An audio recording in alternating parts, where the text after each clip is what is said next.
মুহূৰ্তত তিনিটা সমীকৰণে চাৰিফালে ব্যাপক চৰ্চা লাভ কৰিছে শাসকীয় বিজেপি মিত্ৰজোঁটৰ 103 + 23 কংগ্ৰেছৰ 100 + 26 আৰু বিটিএডিৰ 15 আসনৰ যোগ বিয়োগ এই তিনিটা সমীকৰণৰ আলোচনালৈ যোৱাৰ পূৰ্বে বিজেপিৰ নিজা হিচাপ নিকাচ সন্দৰ্ভত মুখ্যমন্ত্ৰীৰ এক মন্তব্যৰে আৰম্ভ কৰিব খুজিছো আলোচনা মুখ্যমন্ত্ৰীয়ে ক'লে বিজেপিৰ সকলো বিধায়কে টিকট পাব বুলি কথা নাই 5 বছৰৰ জনপ্ৰিয়তাৰ হিচাপ লৈ টিকট দিয়া হ'ব দলৰ প্ৰাৰ্থীক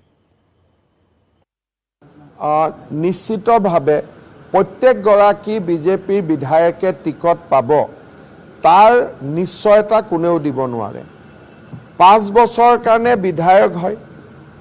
পিছৰ 5 বছৰ জনপ্ৰিয়তাৰ ওপৰতে দলে টিকট দিয়ে আমাৰ ইয়াত এপ্লিকেশনৰ সিস্টেম নাই আমি কাৰোৰ পৰা আবেদনো নলওঁ গতিকে আমাৰ নিৰ্বাচনত কোনে টিকট পাব বুথ কমিটিৰ পৰা ৰাজ্যিক নিৰ্বাচনী কমিটিলৈকে এটা প্ৰক্ৰিয়াৰ মাজেৰে নাম আহে ৰাজ্যিক নিৰ্বাচনী কমিটিয়ে সেই নাম দুটা তিনিটা প্ৰত্যেক সমষ্টিৰ বিপৰীতে দলৰ সংসদীয় বৰ্ডলৈকে আমি প্ৰেৰণ কৰোঁ আৰু তাৰ পিছত তাতে সিদ্ধান্ত হয় সংসদীয় বৰ্ডৰ সভাত কি সিদ্ধান্ত হ'ব দুমাহ আগতে তাক কোনেও ক'ব নোৱাৰে পাৰ্লিয়ামেণ্টাৰী বৰ্ডত মোদী ডাঙৰীয়া নিজে বহি থাকে দলৰ সভাপতি বহিব নীতিন নবীন ডাঙৰীয়া বহিব অমিত শাহ ডাঙৰীয়া বহিব ৰাজনাথ সিং ডাঙৰীয়া বহিব সেই সভাখনত কি সিদ্ধান্ত হ'ব 60 দিন 90 দিন আগতে কেনেকৈ কোনবাই ক'ব পাৰিব কিন্তু দলৰ এটা সাধাৰণ নীতি থাকে বিজেপিৰ অসম বুলি নহয় দেশতে যে আমি মহিলা আৰু যুৱকক অগ্ৰাধিকাৰ দিম মুখ্যমন্ত্ৰীয়ে আৰু ক'লে সমষ্টি পুনৰ নিৰ্ধাৰণৰ পিছত বিজেপিয়ে 22 জনকৈ নতুন মুখৰ প্ৰাৰ্থীক প্ৰক্ষেপ কৰিব পাৰে আৰু 10 জন বিধায়কে টিকট হেৰুৱালে হয়তো 32টা সমষ্টিতে বিজেপিৰ নতুন প্ৰাৰ্থী দেখিব ৰাইজে য'ত যুৱ আৰু মহিলা প্ৰাৰ্থীয়ে বিজেপিৰ নীতিমতে পাব অগ্ৰাধিকাৰ পুৰণা বিধায়কৰ টিকট নকটাকৈও আমি নতুন মুখৰ প্ৰাৰ্থী এবাৰ দিব পাৰোঁ 22টা সমষ্টি আমাৰ নতুনকৈ আছে য'ত আমি পুৰণা টিকট নকটাকৈ 22 জন নতুন প্ৰাৰ্থীক আমি টিকট দিব পাৰোঁ আৰু 103টা সমষ্টিৰ ভিতৰত এই 22 জন বাকি কেইটালৈকে মই যোৱাই নাই মোৰ যি কথা 103টাৰ ভিতৰত কৈ আছোঁ 103টাৰ ভিতৰত আমি 22 জন নতুন প্ৰাৰ্থীক এনেই টিকট দিব পাৰিম কিবা কাৰণত যদি 10 জন বিধায়ক পৰিৱৰ্তনো হয় তাৰমানে 32টা সেইকাৰণে এইবাৰ আমাৰ নতুন মুখক প্ৰাধান্য দিয়াত কোনো অসুবিধা নাই মুখ্যমন্ত্ৰী ডক্টৰ হিমন্ত বিশ্ব শৰ্মাই 10 বিধায়কৰ কথা ক'লেও বিজেপিৰ বৰ্তমানৰ 20 বিধায়কৰ টিকটৰ টনাটনি যাৰ মাজত আনকি মন্ত্ৰীও আছে টিকট কৰ্তন কৰা হ'ব বিজেপিৰ 20 মন্ত্ৰী বিধায়কৰ তালিকাত আছে বিজেপিৰ বহু হেভিৱেট নেতা সৰু সৰু নেতাৰ কথা আমি কোৱা নাই বহু ডাঙৰ ডাঙৰ নেতাক লৈ চৰ্চা টিকট কৰ্তন হ'বলগীয়া বিধায়কৰ তালিকা DY 365 হাতত আছে টিকট কৰ্তনৰ সম্ভাৱনা থকা বিধায়কৰ চৰ্চা বাজপেয়ী ভৱনত চলি আছে আৰু আনুষ্ঠানিক ঘোষণা নহলেও বিজেপিৰ বাহিৰে ভিতৰে এই চৰ্চাটো তুংগত আছে টিকট নাপাব পাৰে মাজুলীৰ ভুৱন গাম বিপুৰীয়াৰ অমিয় ভূঞাই বিজেপিৰ 2 বিধায়ক বিশ্বনাথৰ প্ৰমোদ বৰঠাকুৰ ভৱানীপুৰৰ ফণী তালুকদাৰৰ নাম আছে চৰ্চাত কৰ্তন হ'ব পাৰে যোৰহাটৰ হিতেন গোস্বামী চিপাঝাৰৰ পৰমানন্দ ৰাজবংশীৰ টিকট বিজনীৰ অজয় ৰায় পলাশবাৰীৰ হেমাংগ ঠাকুৰীয়েও নাপাব পাৰে টিকট পূব গুৱাহাটী আৰু দিছপুৰ সমষ্টিটো অনেক মুখৰ দাবীদাৰ ইফালে ডিগবৈটো টিকটৰ সংকাত আছে বিধায়ক সুৰেন ফুকন এয়া হ'ল বিধায়ক যিসকলে টিকট পোৱাৰ সম্ভাৱনা নাই সেই সকলৰ এখন সম্ভাৱ্য তালিকা এইকেইটা নাম সন্মুখত আছে কিন্তু আৰু বহু নাম যাৰ টিকট কৰ্তন হ'ব পাৰে এই লৈ চৰ্চা চলি আছে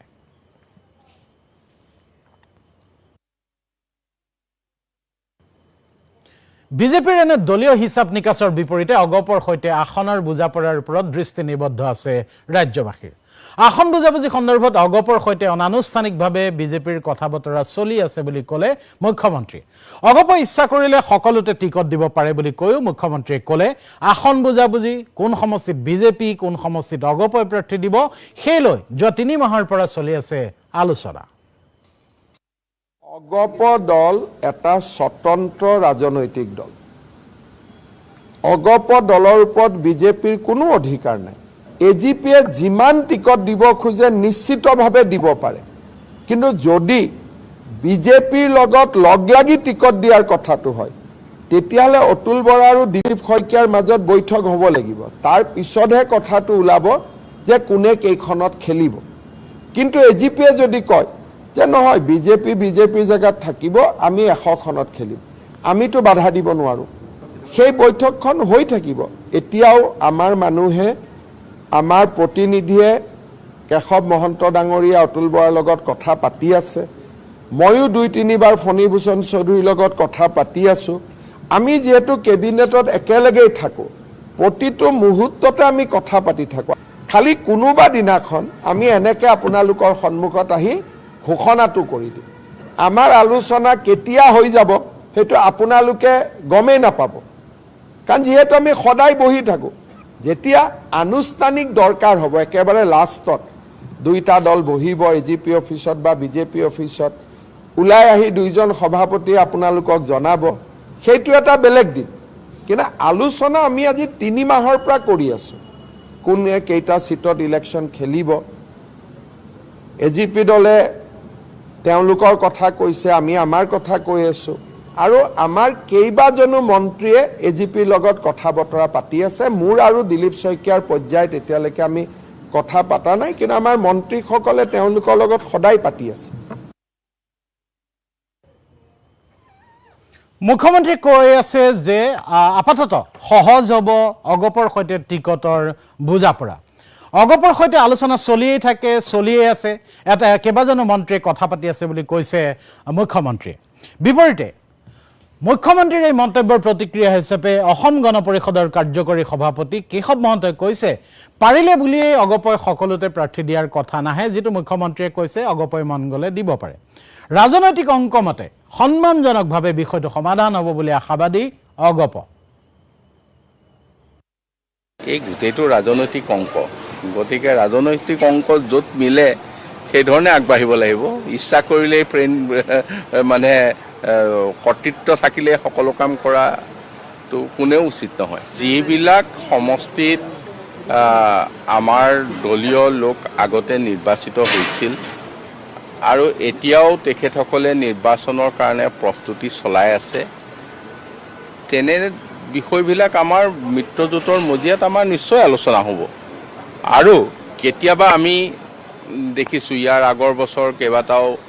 সিটিং সিট এজিপিয়ে পাইছে যোৱাবাৰ সিটিং সিট আমাৰ বিজেপিয়ে পাইছে অলপতো সালসলনি হৈ থাকে গতিকে ইয়াৰ সঠিক উত্তৰটো আমি কোনেও এতিয়া দিব পৰা হোৱা নাই ই এটা খুব ভাল সুন্দৰ ব্যৱস্থাৰ মাজত সন্মানজনকভাৱে সমাধান হ'ব বুলি মই ভাবিছোঁ অনুৰূপ মন্তব্য 31 ডিসেম্বৰত অগপ সভাপতি অতুল বৰাই কৰিছিল বৰাই কৈছিল আনুষ্ঠানিকভাৱে কথা বতৰা চলিব বিজেপিৰ সৈতে দলৰ আভ্যন্তৰীণ গণতন্ত্ৰ মতে হ'ব সিদ্ধান্ত আমি কথা বতৰা হ'ম আনুষ্ঠানিক কথা বতৰা হ'ব তাৰ পিছতে আমি আপোনালোকক জনামেই নহয় আপোনালোকে ভালকে দি থাকিব পাৰিব আৰু ধাৰণাৰ ওপৰত খালি লিখি নাথাকিব আৰু প্ৰাক্তন মুখ্যমন্ত্ৰী প্ৰফুল্ল কুমাৰ মহন্ত ডাঙৰীয়াই কৈছিলে যে বিজেপিয়ে 80খন সিটত কণ্টেষ্ট কৰা উচিত দলৰ তেখেত প্ৰতিষ্ঠাপক প্ৰাক্তন মুখ্যমন্ত্ৰী দলৰ প্ৰতি সদিচ্ছা আছে বাবেই প্ৰতিষ্ঠা দিৱসৰ দিনটো তেখেত দলৰ কাৰ্যালয়লৈকে আহিছে আৰু আমি তেখেতক সন্মান যাচিছোঁ তেখেতৰ ইচ্ছাৰ কথা সদৰি কৰিছে গতিকে আমি কোনো এটা বিষয় সম্পৰ্কত সিদ্ধান্ত লওঁতে কাৰণ আমাৰ দলটোত আভ্যন্তৰীণ গণতন্ত্ৰ আছে আজি দলৰ মই সভাপতি যদিও মই নিজকে এজন দলৰ কৰ্মী বুলি ভাবোঁ কাৰণ দলে যিহেতু দায়িত্ব দিছে আমি দলৰ মজিয়াত এই কথাবোৰ বিস্তৃতভাৱে আলোচনা কৰি আজিৰ পৰিস্থিতিত কেনেধৰণে আগবাঢ়ি গ'লে ভাল হয় কিমান সিটত আমি প্ৰতিদ্বন্দ্বিতা কৰিলে ভাল হয় এইখিনি অলপ বাস্তৱটোক অধ্যয়ন কৰি পেলাই আমি নিশ্চয় আগবাঢ়িব লাগিব ইচ্ছাৰ প্ৰতি আমি সন্মান জনাওঁ অগপ বিজেপিৰ আসন বুজা পৰাৰ প্ৰাৰম্ভিক আলোচনাত বিশেষভাৱে চৰ্চা লাভ কৰিছে কেইটামান বিশেষ সমষ্টিয়ে এনেকুৱা বহু সমষ্টি আছে যিবোৰ সমষ্টিত বৰ্তমান বিজেপিৰ বিধায়ক আছে তেনে সমষ্টি বিচাৰিছে অগপই এনেকুৱা কেইটামান সমষ্টি আছে য'ত অগপৰ বিধায়ক আছে বিচাৰি আছে বিজেপিয়ে গহপুৰ বিশ্বনাথ চিপাজাৰ সৰভোগ ভবানীপুৰ লাগে অগপক পলাশবাৰী ৰঙিয়া ৰূপহীহাট চাবুৱা লাহোৱাল বিচাৰে অগপই বিপৰীতে তেজপুৰ দেৰগাঁও টিকট অগপৰ পৰা আজুৰিব খুজিছে বিজেপিয়ে অগপৰ বৰ্তমানৰ 3 বিধায়কৰ টিকটক লৈও প্ৰশ্নচিহ্ন টিয়কৰ অগপ বিধায়িকা ৰেণুপমা ৰাজখোৱা স্বাস্থ্যজনিত কাৰণত ৰাজনীতিৰ পৰা দূৰৈত আমগুৰি সমষ্টি লোক পোৱাত টিয়কত ব্যস্ত আমগুৰিৰ অগপ বিধায়ক প্ৰদীপ হাজৰিকা আৰু তেওঁৰ পুত্ৰ দেৰগাঁৱত সফল অধ্যক্ষ বিধায়ক ভৱেন্দ্ৰ কুমাৰ ভৰালীৰ ৰাজনৈতিক ভৱিষ্যত অন্ধকাৰ আৰু তেজপুৰত পৃথ্বীৰাজ ৰাভাৰ ওপৰত আস্থাহীন অগপ নেতৃত্ব এইকেইটা সমষ্টিত অংকবোৰ যে বৰ সহজে মিলিব এয়া আমি বৰ সহজেই এই মুহূৰ্তত ধাৰণা কৰিব পৰা নাই অংক নিমিলাৰ সম্ভাৱনা বহুত দীঘলীয়া টনাটনি হ'ব অসম গণ পৰিষদ আৰু বিজেপিৰ সমষ্টি কেন্দ্ৰিক টনা আজোৰা দীঘলীয়া হোৱাটো নিশ্চিত দুই দলৰ নেতৃত্বই সমষ্টিৰ বুজা পৰা সহজেই হৈ যাব বুলি ক'ব খুজিলেও সেয়া যে সহজেই নহয় সেই কথা সহজেই অনুমেয় 2026ত বিজেপিৰ সৈতে আসন বুজা পৰা বা ফলাফলৰ ওপৰত নিৰ্ভৰ কৰিছে আঞ্চলিক দলটোৰ ভৱিষ্যত বিষয়টোক লৈ আমি কথা পাতিব খুজিছো আমাৰ পৰিচালন সম্পাদক ডক্টৰ কুমুদ দাসৰ সৈতে ডক্টৰ কুমুদ দাস আপোনাক স্বাগতম অগপ বিজেপিৰ 2026ৰ সমীকৰণত আঞ্চলিক দলটো অধিক দুৰ্বল হ'ব নে শক্তিশালী হ'ব আমি আপোনাৰ মতামত জানিব খুজিছো ডক্টৰ কুমুদ দাস মৃগাংক চাওক এতিয়া যেটো পৰিৱেশ পৰিস্থিতি আৰম্ভ হৈছে কালিৰ দিনটোত মুখ্যমন্ত্ৰী ডক্টৰ হিমন্ত বিশ্ব শৰ্মাই কৈছে যে অসম গণ পৰিষদে ইচ্ছা কৰিলে যিকোনো সমষ্টিত তেওঁলোকে বিজেপিৰ লগত আসন বুজা পৰাৰ পিছতো প্ৰাৰ্থী দিব পাৰে অৰ্থাৎ অগপ মুক্ত বা অগপৰ সেই কৰ্তৃত্ব থাকিব মুখ্যমন্ত্ৰীয়ে এক প্ৰকাৰ অসম গণ পৰিষদক এই ক্ষেত্ৰত গ্ৰীণ সিগনেল দিছে বিজেপিৰ ফালৰ পৰা আৰু আজি এই সন্দৰ্ভত আপুনি যদি মন্তব্য চাই মন্ত্ৰী কেশৱ মহন্ত অগপৰ কাৰ্যকৰী সভাপতি কেশৱ মহন্তই কৈছে যে কৰ্তৃত্ব থাকিব পাৰে কিন্তু এটা সন্মানজনক আলোচনাৰ মাজেদিহে বা এটা বুজা পৰাৰ মাজেদিহে এই ক্ষেত্ৰত আগবাঢ়িব কৰ্তৃত্ব থাকিলেই অসম গণ পৰিষদে সকলো ধৰণৰ কাম নকৰে অৰ্থাৎ এইটো কথাৰ পৰা এটা কথা স্পষ্ট যে বন্ধুত্বপূৰ্ণ প্ৰতিদ্বন্দ্বিতা হ'ব বুলিয়ে সকলো সমষ্টিতে অসম গণ পৰিষদে প্ৰাৰ্থী দি অন্তত বিৰোধী পক্ষক সহায় হোৱাকৈ ভুল নকৰে এই ক্ষেত্ৰত আপুনি ক'ব পাৰে যে অসম গণ পৰিষদৰ স্থিতি আজিৰ তাৰিখত একেবাৰে দুৰ্বল নহয় বহু সমষ্টিত এতিয়া অসম গণ পৰিষদৰ স্থিতি শক্তিশালী হৈছে আৰু সেই পিনৰ পৰা যদি চাই 2026ৰ বিধানসভা নিৰ্বাচনতো অসম গণ পৰিষদ দলে এটা টাৰ্গেট লক্ষ্য কৰিছে যে তেওঁলোকে অতি কমেও 15খন আসন বা অতি কমেও 15খন আসন যাতে পায় তাৰ এটা লক্ষ্য নিৰ্ধাৰণ কৰি লৈছে আৰু সেই পিনৰ পৰা যদি চাই অসম গণ পৰিষদ দলেও 15ৰ পৰা 20খন আসনত প্ৰতিদ্বন্দ্বিতা কৰাটো এক প্ৰকাৰ নিশ্চিত আৰু ইতিমধ্যেই অসম গণ পৰিষদৰ যেহেতু বিধায়ক আছে কেইবাটাও সমষ্টিত সেই বিধায়কসকলৰ অংক আছে তাৰ উপৰিও অগপই পূৰ্বতে প্ৰায় 84ৰ পৰা 85টা সমষ্টিত জয়লাভ কৰাৰ অভিজ্ঞতা আছে তেনে সমষ্টি কিছু বাছনি কৰিছে যিসমূহ সমষ্টিত প্ৰাৰ্থী প্ৰক্ষেপ কৰি অসম গণ পৰিষদ দলে জয়ৰ অংক কৰিব পাৰে কুমুদ দাস সংখ্যালঘু অধ্যুষিত ৰাজ্যৰ 23টা সমষ্টিত অগপ অৰ্থাৎ বিজেপি অগপক এটা ধৰ্মনিৰপেক্ষ দল বুলি আগবঢ়াই দিব পাৰে নেকি আৰু তেনেকুৱা 113টা সমষ্টিত বিজেপিয়ে খেলিব 23টা সমষ্টি সংখ্যালঘু অধ্যুষিত 2026ত সংখ্যালঘু অধ্যুষিত সমষ্টিসমূহত অগপৰ ফলাফল কেনে হ'ব পাৰে কিবা ভাল খবৰ অগপৰ বাবে পূৰ্বে অসম গণ পৰিষদ দলে তেনেকুৱা ধৰণৰ জয়লাভ কৰাৰ অভিজ্ঞতা থকা সমষ্টি সংখ্যালঘু অধ্যুষিত সমষ্টি বুলি ক'লে চেঙা আছে তাৰ উপৰিও তেনেকুৱা ধৰণৰ সমষ্টি আলগাপুৰ আছে আলগাপুৰ কাটলিচেৰা এবাৰ হৈছে গতিকে এনেকুৱা ধৰণৰ সমষ্টি কেইবাটাও আছে যিকেইটা সমষ্টিত মানে 1985ৰ প্ৰায় অসম গণ পৰিষদে কেইবাবাৰো জয়লাভ কৰিছে গতিকে সেই ধৰণৰ প্ৰাৰ্থী আছে আৰু এইবাৰ দেখা গৈছে অসম গণ পৰিষদৰ কাৰণে এটা ভাল কথা যে কৰিমগঞ্জৰ সিদ্দিক আহমেদ তেওঁ কংগ্ৰেছৰ পৰা অসম গণ পৰিষদ যোগদান কৰাৰ সম্ভাৱনা আছে নামনি অসমৰো এজন কংগ্ৰেছ বিধায়কে এটা কুচকাৱাজ চলাই আছে তেওঁ অসম গণ পৰিষদ যোগদান কৰিব নেকি গতিকে সেই পিনৰ পৰা এআইডিএফৰ দুগৰাকীকৈ নিলম্বিত বিধায়কৰ চৰ্চা আছে গতিকে সেই পিনৰ পৰা আপুনি চাওক এতিয়াই আপুনি ক'ব পাৰে যে অতি কমেও 5ৰ পৰা 6খন আসনত সংখ্যালঘু অধ্যুষিত আসনত শক্তিশালী স্থিতিত অসম গণ পৰিষদ দল আছে ইয়াৰ উপৰিও অন্য কেইবাখনো আসনত অগপই যে প্ৰাৰ্থী প্ৰক্ষেপ কৰিব সেইটো চূড়ান্ত আৰু এনেকুৱা নহয় যে যিটো কথা বিজেপিয়ে কৈ আহিছে যে 103খনত আমি পাৰিম বাকীখিনিত নোৱাৰোঁ, বাকীখিনি ৱাক অভাৰ দিব, তেনেকুৱা নহয়। মিত্ৰজোঁটৰ প্ৰাৰ্থী বাকীখিনি সমষ্টিত থাকিব, অৰ্থাৎ বিজেপি মিত্ৰজোঁট হিচাপে NDA হিচাপে 126টা সমষ্টিতেই প্ৰাৰ্থী প্ৰক্ষেপ কৰিব। আৰু সেই পিনৰ পৰা অসম গণ পৰিষদৰ প্ৰাৰ্থী আমি কৈছোঁ যে আপোনাক আৰম্ভণিতে ক'লোঁ যে 15ৰ পৰা 20খন আসনত অগপই প্ৰতিদ্বন্দ্বিতা কৰিব। এই যদি সংখ্যালঘু অধ্যুষিত আসনসমূহ আপুনি ইনক্লুড কৰি লয়, তেনেহ'লে অগপই প্ৰতিদ্বন্দ্বিতা কৰা আসনৰ সংখ্যা 30ৰ পৰা 35খন হৈ যাব পাৰে।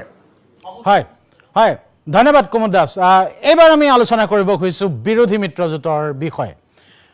গৌৰৱ গগৈয়ে ইতিমধ্যে আচম্বিতে ঘোষণা কৰিলে যে ৰাজ্যৰ 126 সমষ্টিৰ 100 সমষ্টিতে প্ৰাৰ্থী দিব কংগ্ৰেছে আৰু আন 26টা সমষ্টি এৰি দিব সহযোগী বিৰোধী দলৰ বাবে।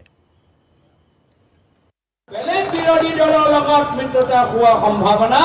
100% নিশ্চিত, 100% নিশ্চিত। আৰু এখন মঞ্চত আমি কৈছো যে পৰৱৰ্তী বিধানসভা নিৰ্বাচনত 100খন আসনৰ ওপৰত কংগ্ৰেছ দল নিজেই প্ৰতিদ্বন্দ্বিতা কৰিব।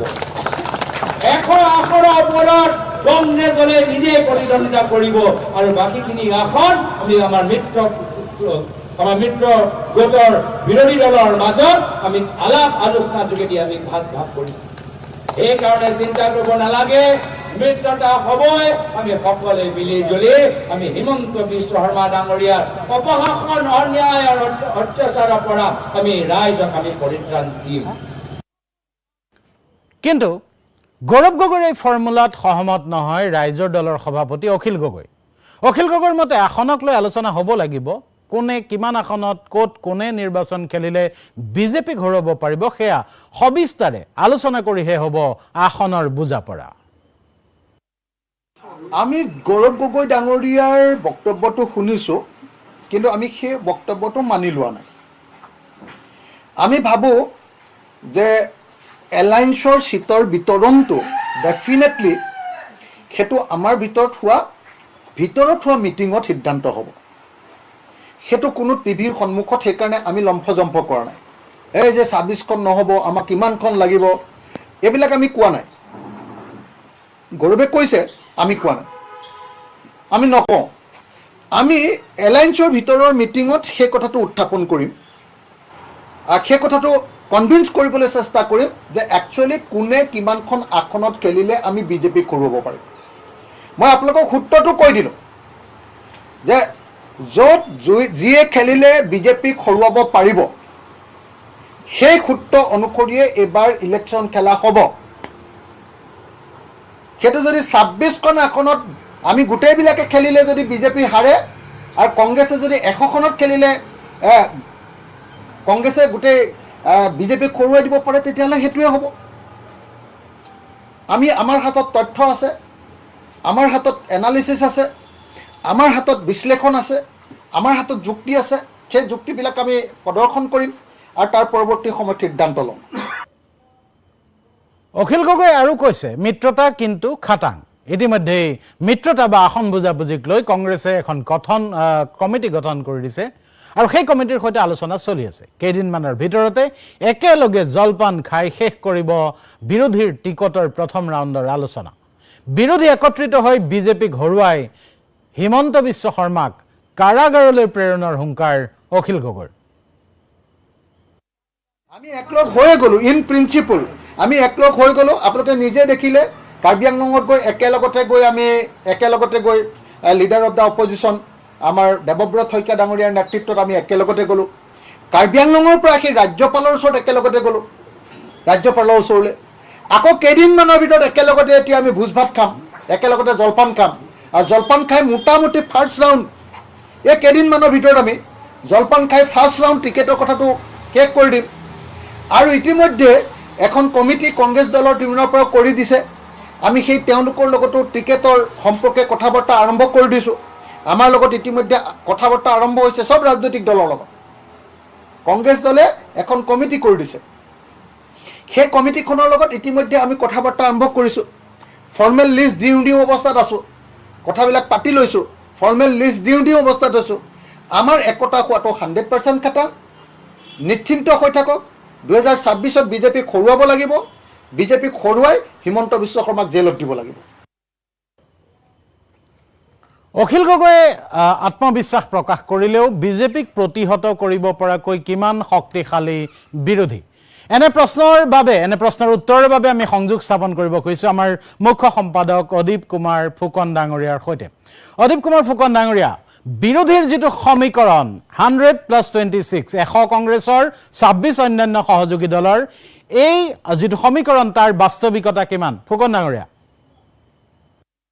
অতি স্বাভাৱিকভাৱে 126খন আসন, যদি 126খন আসনক লৈ পেলাই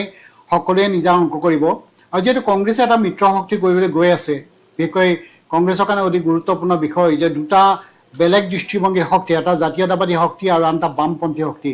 এই দুইটা শক্তিক লগত লৈ কংগ্ৰেছে যিহেতু 126খনতেই আগবাঢ়িব বিচাৰিছে, স্বাভাৱিকভাৱেই কংগ্ৰেছে এটা নিজস্ব স্থিতি নিশ্চয় ল'ব লাগিব। তেওঁলোকে ইতিমধ্যে যদি তেওঁলোকে কৈছে যে 100খন আসন কংগ্ৰেছে নিজাববীয়াকৈ থিয় হ'ব আৰু বাকী কেইখন আসন, বিশেষকৈ 26খন আসন তেওঁলোকৰ সহযোগী হিচাপে ইতিমধ্যে গ্ৰহণ কৰা দলসমূহক দিব। গতিকে মই ভাবোঁ যে এই গোটেই বিষয়টো এনেকুৱা এটা ফৰ্মুলা নিশ্চয় লাগিব আৰু এই ফৰ্মুলাবিলাক কৰিবলৈ যাওঁতে স্বাভাৱিকভাৱেই পূৰ্বৰ স্থিতি আৰু আজিৰ পৰিস্থিতি আৰু পৰিৱেশ এই গোটেইকেইটা নিশ্চয় লক্ষ্য কৰি আগবাঢ়িব লাগিব। কাৰণ কংগ্ৰেছে আমি দেখিছোঁ 2021 কংগ্ৰেছে 95খন আসনত তেওঁলোকে প্ৰতিদ্বন্দ্বিতা আগবঢ়াইছিল আৰু 95খন আসন 29খন আসন তেওঁলোকে লাভ কৰিছিল। স্বাভাৱিকভাৱেই এইবাৰ যিহেতু ডিলিমিটেশ্যন হ'ল বা বিজেপি ইতিমধ্যে প্ৰায় 10 বছৰ শাসনত থাকিল, নতুন বিজেপিৰ নতুন ৰাজনৈতিক অংগ কৰিছে, তাৰ মাজত থিয় হ'বৰ কাৰণে কংগ্ৰেছ স্বাভাৱিকভাৱে এই শক্তিসমূহক লগত লৈ আগবাঢ়িব লাগিব। কাৰণ এই ক্ষেত্ৰত আমি যদি চাওঁ দেখিম যে কংগ্ৰেছে যিহেতু যোৱা 21ৰ নিৰ্বাচনৰ পিছত লোকসভা নিৰ্বাচনো হ'ল, লোকসভা নিৰ্বাচনৰ ক্ষেত্ৰত কংগ্ৰেছে 3খন লোকসভা আসন পাইছিল আৰু সেইটোৰ ওপৰত ভিত্তি কৰি যদি আমি চাওঁ যে কংগ্ৰেছে 2021 পৰা 57 লাখ ভোট তেওঁলোকে লাভ কৰিছিলে, 29.67% তেওঁলোকে ভোট লাভ কৰিছিলে। গতিকে কংগ্ৰেছৰ বাবে নিশ্চয় এতিয়া প্ৰয়োজন হ'ব, তেওঁলোকে যিয়েই নকওক কিয় তেওঁলোকৰ কাৰণে প্ৰয়োজন হ'ব আৰু ভোট সংগ্ৰহ কৰিবৰ কাৰণে। আৰু ভোট যদি সংগ্ৰহ কৰিব লাগে সেই হ'লে তেনেকুৱা এটা দৃষ্টিভংগী যদি তেওঁলোকে আগবাঢ়িব লাগে, তেতিয়াহ'লে স্বাভাৱিকভাৱে যিকেইটা শক্তি কংগ্ৰেছৰ লগলৈ আহিছে, বিশেষকৈ বামপন্থী 3টা শক্তি আৰু 2টা আঞ্চলিক ৰাজনৈতিক দল, গতিকে এই পাঁচোটা হয় ফুকন ডাঙৰীয়া, আমি এইবাৰ আপোনাৰ পৰা জানিব বিচাৰিছোঁ, যদিও 29.7% ভোট কংগ্ৰেছত সপক্ষে আছিল লোকসভা নিৰ্বাচনত, কিন্তু বিজেপিৰ শেহতীয়া যি হিতাধিকাৰী আগ্ৰাসী ৰাজনীতিৰ লগতে ধৰ্মীয় মেৰু বিভাজনৰ যি তেওঁলোকে কুচকাৱাজ আৰম্ভ কৰিছে, তাৰ মাজত বিৰোধীৰ বাবে কিমান দূৰ সম্ভৱপৰ হ'ব বিজেপিক প্ৰতিৰোধ কৰাটো? আজিৰ মুহূৰ্তত যদি চোৱা যায়, এই মুহূৰ্তত যদি চোৱা যায় বিজেপি বহুত আগত আছে। বিজেপিৰ যিমানবিলাক তেওঁলোকে ৰণকৌশল লৈছে, ৰাজনৈতিক ৰণকৌশল লৈছে, এই হিতাধিকাৰী নামতে হওক বা বিভিন্ন উন্নয়নমূলক কামতে হওক, প্ৰতিটো ক্ষেত্ৰতে প্ৰতিটো সমষ্টিত আমি যদি চাওঁ যে প্ৰতিটো সমষ্টিত ইতিমধ্যেই তেওঁলোকে উদ্যমিতা আঁচনিৰ নামত 30,000 কমেও 30,000 মহিলাক ইতিমধ্যে 10,000কৈ তেওঁলোকে দিছে, এতিয়াও দি আছে। গতিকে এই বিষয়টো যদি চোৱা যায় বিজেপিয়ে প্ৰতিটো সমষ্টিত ইতিমধ্যে 61টা সমষ্টিত তেওঁলোকে এই উদ্যমিতা আঁচনিৰ নামত 10,000কৈ ইতিমধ্যে তেওঁলোকে চেক বিতৰণ কৰিছে। গতিকে বিজেপিয়ে সমষ্টিবিলাকত 30,000 ভোটৰ পৰা আৰম্ভ কৰিব। গতিকে 30,000 ভোটৰ পৰা তেওঁলোকে অংক আৰম্ভ হ'ব, জিকাৰ অংক আৰম্ভ হ'ব। গতিকে এই ক্ষেত্ৰত বৰ সহজ কিন্তু নহয় আৰু এই সন্মুখত খুব বেছি 2 মাহ আছে। এই 2 মাহৰ ভিতৰতে কংগ্ৰেছে বা এই ঐক্যবদ্ধ শক্তিয়ে, বিৰোধী শক্তিয়ে কি ধৰণে আগবাঢ়িব পাৰে সেইটোৰ ওপৰত নিৰ্ভৰ কৰিব। কিন্তু আমি এটা কথা যদি চাওঁ যে এতিয়াও কিন্তু ৰাইজৰ মাজত যথেষ্ট ধৰণৰ শাসনত থকাসকলৰ বিৰোধী অৱস্থান নথকা নহয়, কিন্তু সেই অংকটোক ৰাজনৈতিকভাৱে কি ধৰণে ভোটৰ অংকলৈ পৰিৱৰ্তন কৰিব পাৰে সেইটো নিৰ্ভৰ কৰিব। কিন্তু এইটো কথা আমি যদি চাওঁ যে ঐক্যবদ্ধতাটো আটাইতকৈ গুৰুত্বপূৰ্ণ। মানুহক এতিয়া বিজেপিৰ কাউণ্টাৰ কোন সেই কথাটো এতিয়া এই মুহূৰ্তলৈকে স্পষ্ট নহয়। জানুৱাৰী প্ৰথম সপ্তাহ যদি স্পষ্ট হয় বেলেগ কথা, কিন্তু কংগ্ৰেছ আৰু বাকী শক্তিবিলাক যদি একেলগে হয় তেতিয়া মানুহৰ মাজত কিন্তু এটা নতুন এটা বিষয় কিন্তু উদ্বেগ হ'ব। কাৰণ অসমৰ ৰাজনীতিয়ে কোনো হিতাধিকাৰী বা এই ধৰণৰ প্ৰক্ৰিয়াৰে অসমৰ ৰাজনীতি কিন্তু আজিলৈকে পৰিচালিত হোৱা নাই। গতিকে এই স্বাভাৱিকভাৱে আৰু এই কথা আমি যদি চাওঁ 21ৰ নিৰ্বাচনত যদি চোৱা যায় যে কংগ্ৰেছে যদি সেই সময়তে মিত্ৰতা কৰিলেহেঁতেন, তেতিয়া কংগ্ৰেছে আৰু 21টা সমষ্টি কংগ্ৰেছে লাভ কৰিলেহেঁতেন। বিশেষকৈ ৰাজ্য দল আৰু জাতীয় পৰিষদৰ এই বা 15টা সমষ্টি সম্পূৰ্ণভাৱে তেওঁলোকে লাভ কৰিলেহেঁতেন, বিৰোধীয়ে লাভ কৰিলেহেঁতেন, তেতিয়া কংগ্ৰেছৰ 29টা আৰু 15টা সমষ্টি লৈ পেলাই তেওঁলোকে এটা অৱস্থান কৰিলেহেঁতেন। গতিকে ঐক্যবদ্ধ যদি হ'ব পাৰে তেতিয়াহ'লে মই ভাবোঁ যে হিতাধিকাৰী আঁচনি বা এই ধৰণৰ উন্নয়নমূলক আঁচনিয়ে কাম কৰিব, কিন্তু হিতাধিকাৰী আঁচনিয়ে কিন্তু ৰাজনৈতিক ক্ষেত্ৰত সাংঘাতিক এটা প্ৰভাৱ পেলাব বুলি কিন্তু মই বিশ্বাস কৰা নাই, কাৰণ অসমৰ ৰাজনৈতিক ক্ষেত্ৰখন বা ভোটাৰৰ চৰিত্ৰ কিন্তু অন্য ৰাজ্যৰ লগত তুলনা নহয়। হয় হয়, ধন্যবাদ ফুকন ডাঙৰীয়া, ধন্যবাদ আপোনাক, আপুনি আমাক এইখিনি সহযোগিতা আগবঢ়োৱাৰ বাবে। বিজেপি কংগ্ৰেছৰ পিছত এইবাৰ BTAD ৰাজনীতিৰ কথা পাতিব খুজিছোঁ, কাৰণ বিধানসভাৰ হাগ্ৰামা মহিলাৰীয়ে BTC নিৰ্বাচনত যি অভূতপূৰ্ব পুনৰুত্থান হ'ল, তাৰ পিছত বিধানসভা নিৰ্বাচনত বড়োভূমিৰ 15খন আসনত সমিলমিলেৰে যুঁজত নমাৰ কথা কৈছে মুখ্যমন্ত্ৰী। আনহাতে হাগ্ৰামা মহিলাৰীয়ে কৈছে NDA হিচাপে কেৱল 15 নহয় 126খন আসনতে সক্ৰিয় হ'ব বিজেপি। BTADত মিত্ৰতা সম্পৰ্কটো আজি আমাৰ বৈঠকত আলোচনা হৈছে। আমি তাত কেনেকৈ মিত্ৰতাৰ প্ৰসংগটো সমাধান কৰিব পাৰোঁ তাৰ বিষয়েও আজি আমি দীঘলীয়াকৈ চৰ্চা কৰিছোঁ, আৰু অনাগত দিনবিলাকতো আমি এই বিষয়ে চৰ্চা কৰিম। আৰু BTADত থকা সকলোৰে লগতো আমাৰ আলোচনা চলি আছে। আমি বিচাৰোঁ যে সকলোকে লগত লৈ চলা ৰাস্তা কি আছে।